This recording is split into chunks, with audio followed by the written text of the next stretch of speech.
Everybody, and welcome back to CCLP1. We are on level 84, mining for gold keys. Let's get started with this. Looks like we have to get some keys under blocks here. Yep. So that ding sound means that we're grabbing some keys, which is good. Ding, ding, ding. Alright, so I'm going to go ahead and just flat out say this right off the bat. This level is absolutely one of my favorite levels in the set. And the reason for it is mainly just because I really like the way it feels.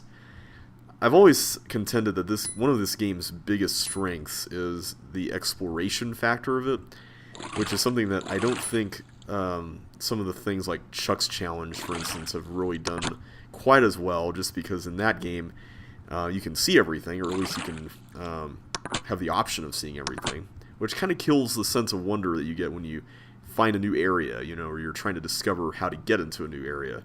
And I like that about levels like this. Like, you go back here, you can see over here that this area is blocked off until we move that block, which is really cool. I like that concept.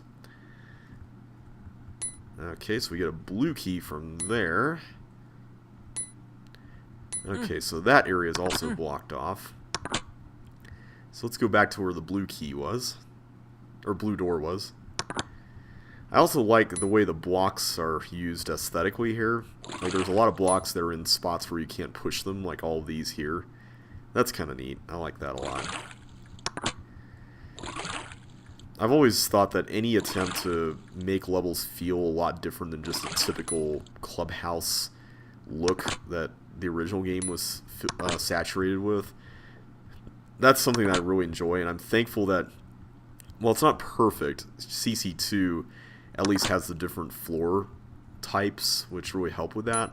Oh, there's the red keys, so we can go through here now. So one other thing that's interesting is that I actually made a level that was kind of like this, although I didn't even think about this level while I was making it. It was called Chilled to the Bone, and fun fact, it actually almost got into CCLP4. It was among the list of levels being considered, but eventually we settled on not including it just because it was definitely a very gravel-centric level, much like this one. And we had quite a few levels in the set already, many of which had done much better than my level, so we decided against including it, mainly for that reason. Let's go ahead and open that, get another one of these. I don't know if it's possible to be in a situation where you're out of yellow keys in this level. I like that water there that... Oh, we do this here. Okay. Yeah, I don't think there's really any opportunity to waste your keys, so to speak, where you can't get to an area in which you wouldn't get more, because the keys open chips, not more keys, except for the non-yellow keys. So we only have one chip left, which I think was here. Here we go. There we go, and now we can go to the exit. So, really fun level. I liked it. This is another thing that was interesting, is this exit formation. I've noticed that Andrew Menzies has had a few levels that have had this kind of exit style, which is interesting. Black hole. Oh, that's right, we are still in space. Space travelers should be aware of black hole ahead. Space enemies, you're welcome in. Alright, so I can see a bunch of teleports up there, so that must be some kind of teleport trap where we can't get out. So these must be some space enemies. Alright, what do we have here? Okay.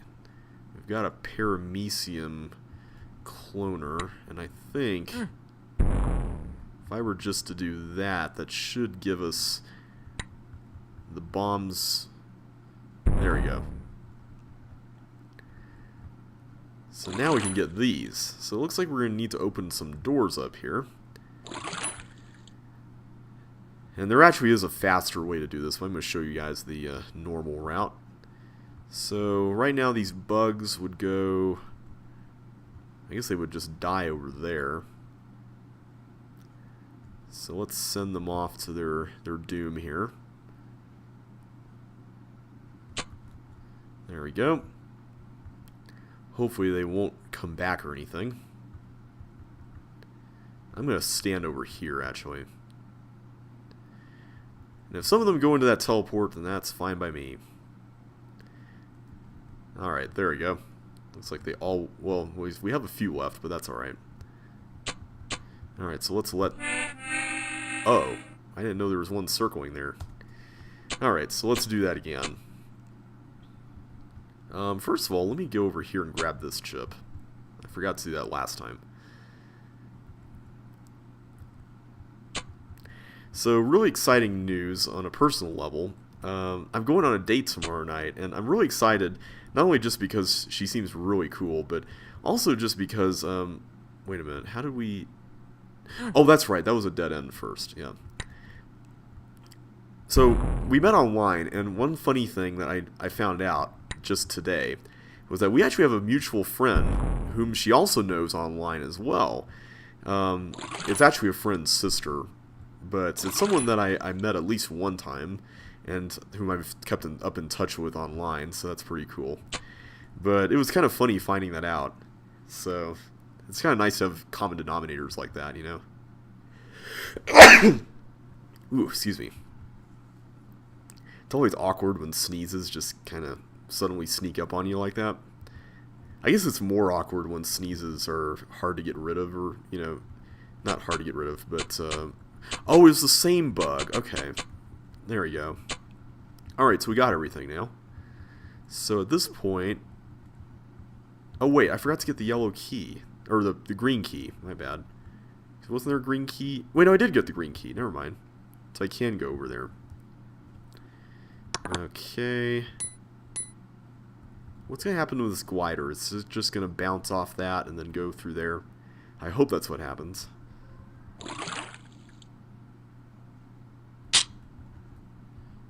Okay. If we can keep it there, that's fine by me. Is this okay to go through? Aha! There we go. Cool. Starry Night. On your right, wait for a monster to pass in front of you before moving another space. So, this was kind of an exercise that, this was a level I made, and, this was kind of an exercise in learning how to be calm while dodging, basically. So I decided to create something where you didn't have to really, or you had to learn a certain type of timing and focus on that instead of the monsters being all around you. So it's looking like we're going to need to get some keys here to open these things up. And I can't, no, I can go through here. I got fire boots, so let's do that.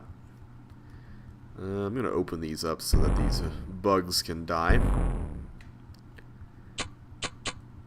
And we got a walker going around, but that shouldn't be too much of a concern. Alright, so now we just need to get out the other way. There we go. Nothing up here. Alright, so now we should be in good shape to get all this stuff. So we got 4 yellow keys. And I saw that there were 4 yellow doors there and 2 here. And it's looking like this is going to be a maze. Oh, here we go. That's got 2 layers to it, so we need to use both keys here. So that means that we need to be judicious about how we use keys in the other area, too. Did I miss a thing here? I think I did. There we go. Alright, so in that case, let's go over this way. And just be careful about what keys we use, and we should be A-okay. Yeah, so we can go through here, which means that we can do that. There we go. Alright, and we should exit. Pluto. Wow, we are really traveling a great distance here. Okay, so this icy area must be Pluto. Okay, so we need to go this way instead. Okay, so we're going to need suction boots before we can get there. What's over here? A ball. Okay. Let's follow it down this time. Okay, so there's nothing there. So we got a red key now. Is there a red... Yeah, there is a red door right by where we started. Okay, there's chips here. Ooh. some bugs. So we're going to need fire boots to get that chip over there. And that's where the socket is. Okay. At least we now know how to get there. We can go right or open the yellow door. And I'm going to go here first. Get that chip. And this chip. Alright. I really like the way this level is laid out. It kind of reminds me of Elite from CCLP1 in a way. Okay. Looks like we're going to need a blue key here before we can do anything with that. Okay, so it looks like we found our answer here.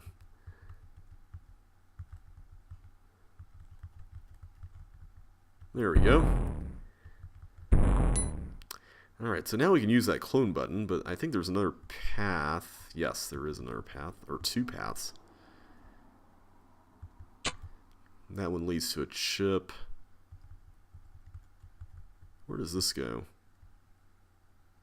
Okay, down there. Let's open that up. Press that, and that should enable us to get this block. So what does that give us? Fire boots. Alright, so now let's head back this way. Wait, this was what led to the chip. That's right. So I think this was... Yes, here we go. So we're going to need to find another way to get to those suction boots. And I'm guessing that's probably through here. So fun fact about this part of the level, this originally had more water to fill in. Or it actually required you, I think, to bridge across the right column as well. But I suggested that we change that for... Wait a minute, I guess you do have two. Oh, okay, never mind. I think there was more water to bridge, but we removed some for the set. If I'm not mistaken, I could be misremembering.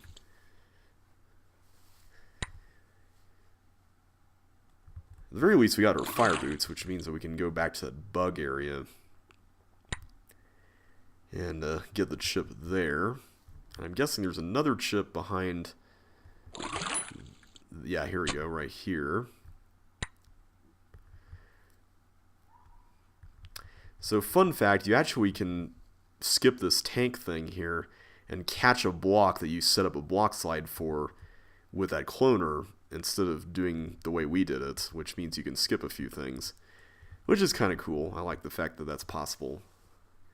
But for the sake of the Let's Play, I figured that probably wouldn't be a good idea. Okay, for some reason I thought there was a key there, not a chip. I'm trying to remember, was the... How did we get there? Was it... It was through here, right? Wait, no, it was across this way, wasn't it?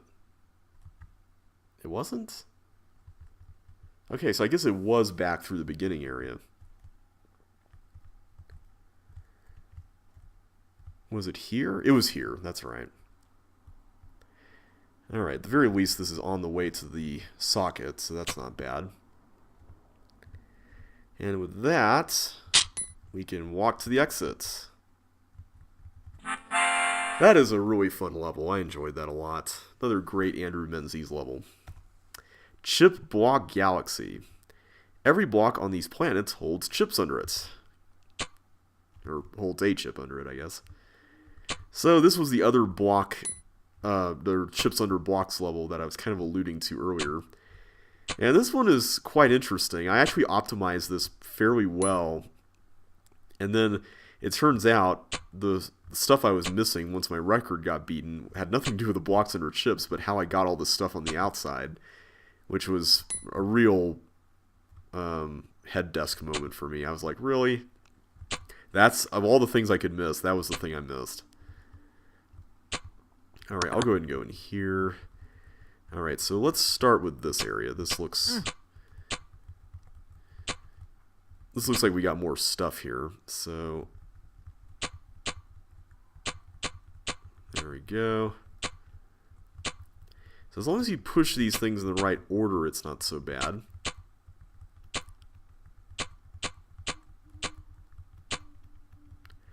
Alright, and then we do that. And we should be done with this room. So I'm guessing the blue key is down in the lower right. Yes, okay. Ooh, now this room looks interesting. Looks like that's the way to do it. And then we'll do that and then that.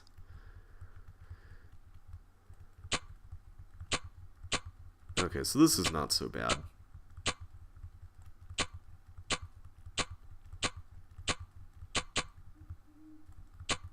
I can hear an owl hooting out there.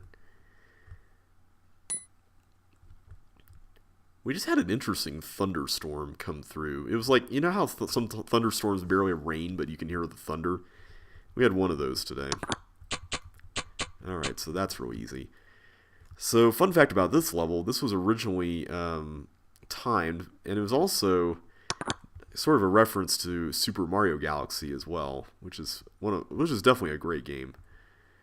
This is kind of a little bit...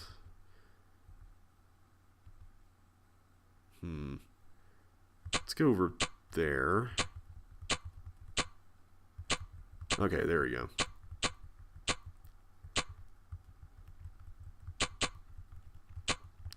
Had a lot more room down at the bottom than I thought we might.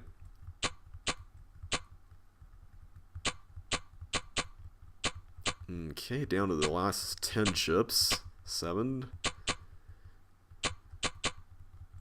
Oh, we have 1 left.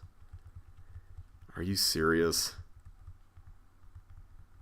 There we go. Alright, so now let's get out of here. Good job, Josh. I enjoyed that. Alright, so now moving on to level 89. Despite the tremendous fun of exploring new worlds and collecting exotic electronics, Chip was beginning to feel uneasy. It had taken him days just to learn how to take the ship off autopilot, and he didn't have a clue how to make it turn around and take him home. He constantly dreaded what might be happening back on Earth. That computerized creep that called himself Maximus had sounded very dangerous, and Melinda didn't have any idea that he was lurking beneath her clubhouse. Chip was the only one who could warn her. He didn't even want to consider the possibility that he might already be too late. A beeping sound broke in on his despondency. Glancing at the control panel, he noticed that the sign marked Incoming Hail was flashing. He quickly pressed the button next to it, excited and nervous and curious to discover who had found him out here. It was neither robots from Mars nor small furry creatures from Alpha Centauri. Instead, Chip was greeted by a computerized voice that was as friendly as Maximus's was not. "Hi there, Chip. Glad to have found you. You've led me on quite a chase, you know." "You've been following me?" Chip scarcely dared hope. Did Melinda send you?" "Sure did," the AI confirmed. "SS Deus Ex Machina at your service. I'm Eddie, the ship's computer. Melinda actually sent me after her rocket, but she'll be overjoyed that I found you too. She's been worried sick over your strange disappearance." "Did you say her rocket?" Chip asked, puzzled. "But I found it in the underground lair of an evil supercomputer." "Really?" Eddie sounded intrigued. "I'm afraid I don't know of any computers around here more super than myself. But the area from which you launched the rocket is the ruins of an old Bitbusters lab, abandoned long ago. You'll have to ask Melinda what sort of experiments they did down there. Speaking of Melinda, perhaps we should be heading back now?"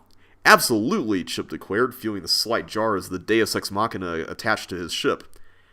His brain whirled with questions as he crossed over through the docking port, and all during the extremely fast trip back to Earth. What were Maximus and his minions doing in an old Bitbusters laboratory? Had they taken it over? Were they arming themselves with the technology of ancient experiments? Could it be possible that they themselves were ancient experiments that had somehow gotten loose? Distracted by these concerns, he barely noticed the beauty of Earth expanding in the ship's high-tech view screen, or the smooth descent through rolling seas of sun-dappled clouds, or the rapid landing just outside of Chip Grove City. But as he entered the busy streets, he slowed, looking around in confusion. Which way was he supposed to go? His memory was as fragmented as ever, and yet somehow these streets still seemed very familiar to him. Something seemed to shift in his brain, and hazy recollection directed his feet down a particular road. He wasn't sure what route he was taking, but he knew that eventually it would lead him back to the Bitbusters clubhouse and to Melinda. Chip Grove City. "Welcome to Chip Grove City. Go through the city and get inside the Bitbusters Club building, the one with the sockets. So yes, this adds a... Oh, whoops. This adds a new piece of canon information, I guess, to the lore of Chip's Challenge. The clubhouse is located in a place called Chip Grove City, which has never been mentioned before. And it's kind of a little bit of a strange thing to think about because... Wait a minute, do we have a way back? Okay, I think this will hopefully get us back outside. We've heard of Chip City before in CCLP3, but that's a different location. Alright. Here we are. Why did I think that was safe? I have no idea why I thought that was safe. That was... Okay. So there are 3 balls there. So let's just go ahead and do what we did before, and then we should be able to get back there no problem. Good to be back on Earth, though.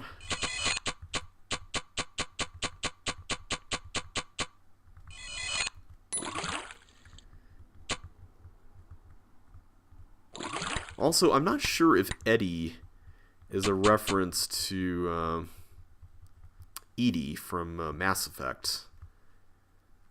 I'd be curious to know that. I never actually... I think the architect who was mostly responsible for the story, or writing the story out, I kind of came up with some of the outline of the story. I think he came up with Eddie, if I remember correctly. So we were trying to find a way to get Chip back to Earth in a way that was kind of silly. But still... It still worked within the context of the Chip universe. Which is pretty silly to begin with, so I mean, that's not hard.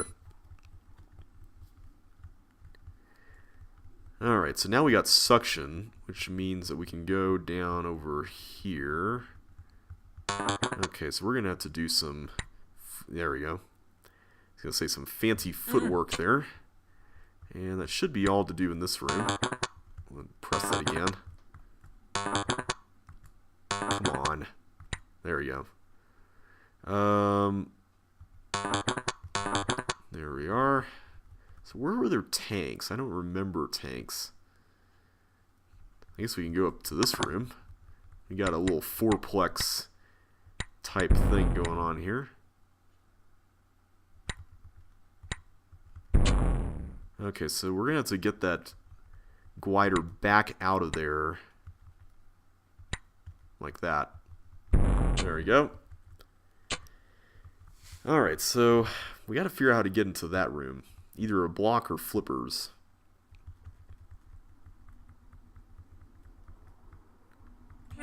Oh, there are flippers right there, and I didn't... Oh, I didn't realize that ball was there.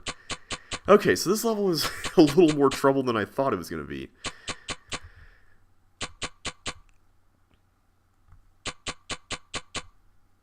But I'm still enjoying it. I do like all this open space and everything.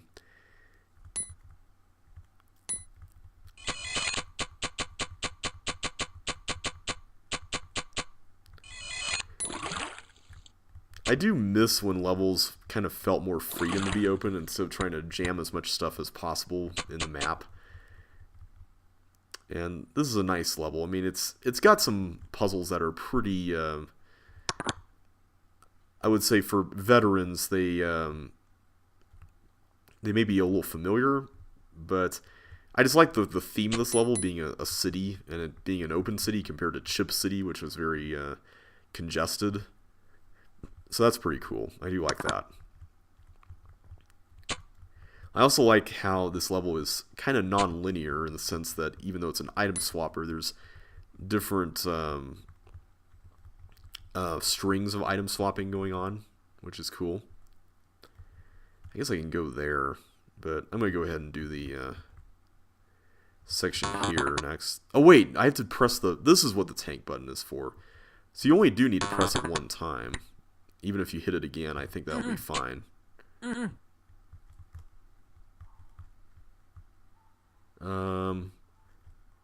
we go. Alright, let's go this way now. Okay, so now I'll take care of both of the areas up here. So this blob area... Oh, it's just one blob. Okay. For some reason, I thought there was a cloner here. I think I'm thinking of another level. That's not even an official level.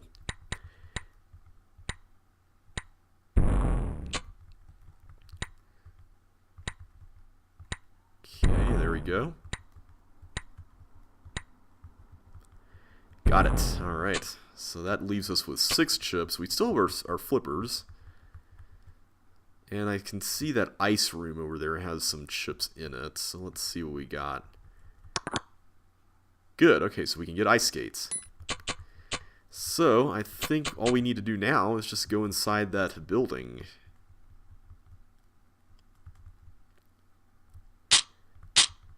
I like how there's just completely random stuff here in the entrance to the Bitbusters building.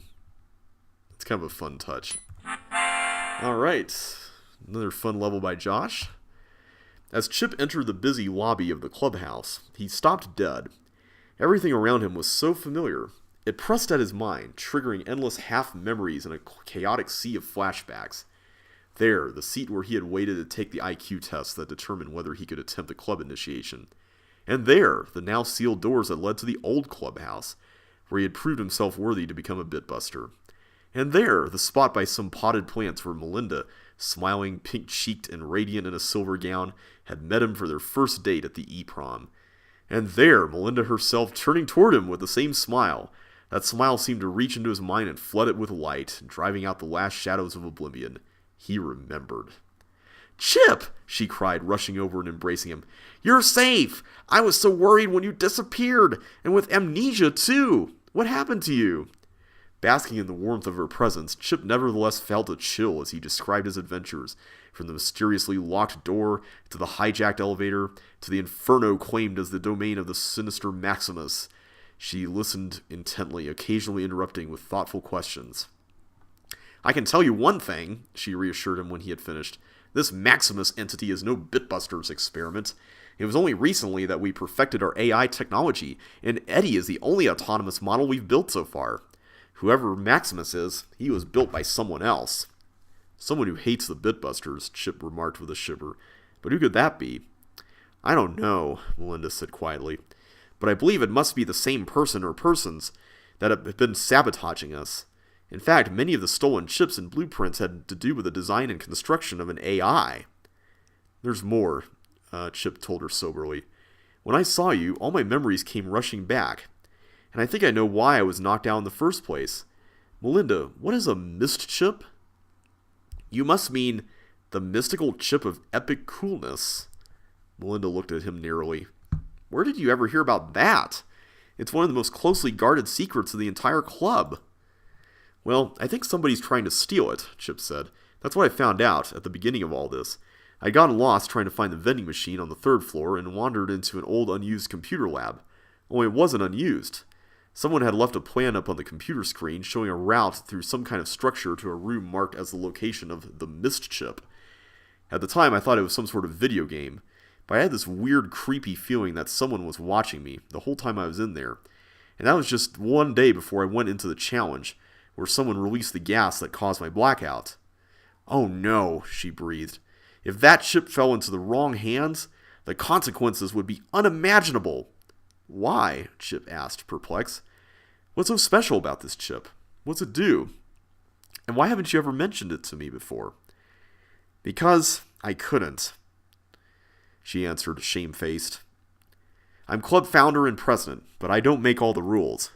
When we locked the mist chip away, the board passed a resolution that its location, its nature, and its very name be classified as top secret.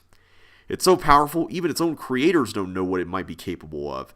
We can't risk it falling into the wrong hands." Chip couldn't help a small feeling of betrayal. He had risked his life to earn Melinda's trust. And she was keeping secrets from him? He knew he was being unfair, but the feeling persisted. Trying to suppress it, he asked, "So how do we protect this mist chip?" "We need to split up," Melinda explained heavily, "after we just found each other again. But I need to investigate this mist chip plot personally. And at the same time, I need someone else to infiltrate the old lab and find out who this Maximus is and what he's up to. Chip, you're the only one I can trust for that task. Then I'll do it, Chip declared. He told himself that it didn't matter what secrets Melinda was keeping about the silly mystical chip of whatever. She still needed him, and he would die before he failed her. Chip, I love you, Melinda said gratefully. She leaned forward and kissed him on the cheek. Welcome back. It's really fortunate you recovered your memory now, because you're going to need all your skills as a bitbuster to face down Maximus. She pulled a piece of plastic out of her pocket and handed it to him. You also need this. It's a backup of my own personal keycard. It'll override the elevators and any other computer system Maximus tries to control. And here's a parachute. And your towel. What will I need these for? Chip frowned. Well, she said with a mysterious smile, you never know. Goodbye, dear Chip. Nice Hitchhiker's Guide to the Galaxy reference there. Bowling alleys. The first 4 rows will show you where to bowl your blocks in 3 lanes. Gravel equals bombs, dirt equals chips. Okay, so it looks like... is there gravel under these? There are, okay. So I wonder what these are supposed to be. Let's go over here and play it safe. Oh, that was... I could have just pressed the second one up there. Okay, so that's not bad. I think we made the right decision. I guess any of those could have worked, though.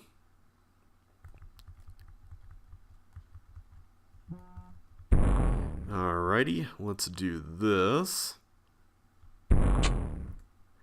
So that's 1 bowling alley. So now bowling alley number 2. It looks like we're going to have to... Okay. Looks like that is going to be... Let's go here. Alright, there we go. So I've been wanting to make a level in CC2. Oh, wait a minute. There's also that. Can we push this through? Of course, we're going to have to get off on the other side to make that work. There we go. I've been wanting to make a level in CC2 that has a bowling theme to it. Primarily, wait a minute. How are we supposed to get those when there are bombs to blow up there? Did we waste blocks? I think we wasted blocks, guys. Alright, let's take a look at what we got here. I'm guessing this is pretty simple. It's just that we have to save blocks from their rooms. Yep, okay. So let's try that again. So yeah, I've been wanting to make some levels in CC2 that have this bowling theme. Mainly just because CC2 has bowling balls, and I thought that would be kind of fun to actually use those in that context. Okay, so we only need to blow up 2 bombs here. Okay, so that's where the extra blocks come in. Or the necessary blocks, rather. Wait, was one of those on the top row? It was. Okay, let's restart. Don't push one up like that. Or at the very least, if we did, just use it for... Why did I do that? There, that's much easier. We are making all kinds of silly mistakes here. Okay, so this one... It's been a while since I played this level, by the way, so... Sorry if I'm not really remembering it well. We need to push this up here. Okay, so we can get away with 1 less block here, too.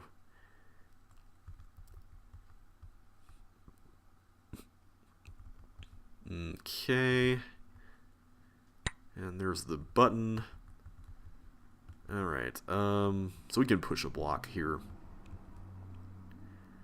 Okay, so we should have enough to take this on.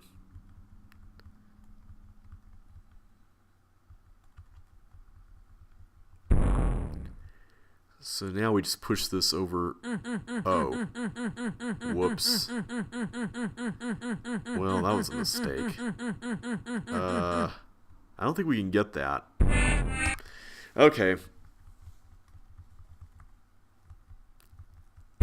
Clearly, I'm kind of out of touch playing levels casually these days.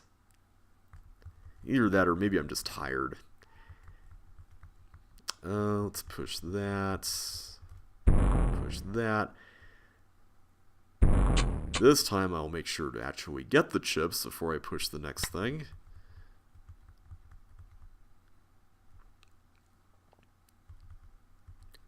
I guess I could have just waited half a move and done the headbanger thing there to make that happen, but oh well. Okay, so we push that up, and this time we'll follow it, grab that, and then head back. Okay. Good stuff.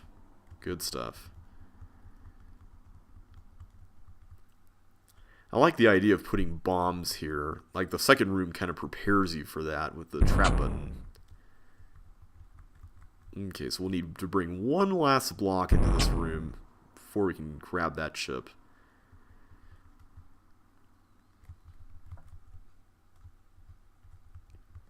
Here we go. Oh wait, there's one there. Whoops. Oh well. And this is the last chip to collect, which is good news. And looks like we've got something interesting there at the end. Okay, so we need to push this block onto the button, I guess. And then this. Alright, so that was by Tom Patton. And let's just do one more level. Roundabout. Ooh, there's invisible walls. Again, this is actually an interesting use of invisible walls, I think. It's not overdone. It actually adds to the mystery of where you're going in this level. Both of which are really cool things. Ooh, and we got real blue walls too. Nice. That was a very close shave. Oh! I didn't expect that to be an invisible wall. Okay, nice misdirection there. I was genuinely fooled by that, and then I panicked. Okay, so that one is going to stay invisible. I don't know if I checked that last time. I feel like I didn't.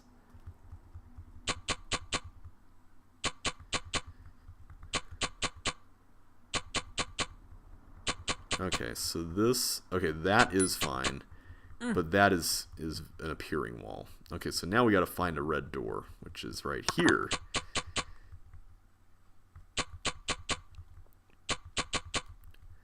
Alright, so we're getting there.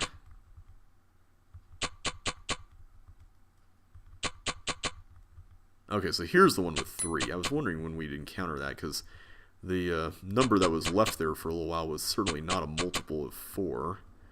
So what do we need the blue key for? Is it just for getting back? I'm assuming we need to open that. Do I need to press that again?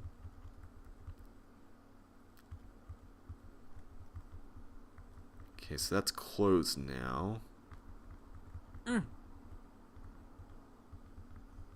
What am I forgetting here? Oh, that room. There we go. So that's why you need the blue key. Because the now closed toggle door blocks this off. Alright, another good Jonathan Birchall level. Alright, so next time we will take on the shifting maze. So until then, thanks for watching, and I will catch you on the flip side.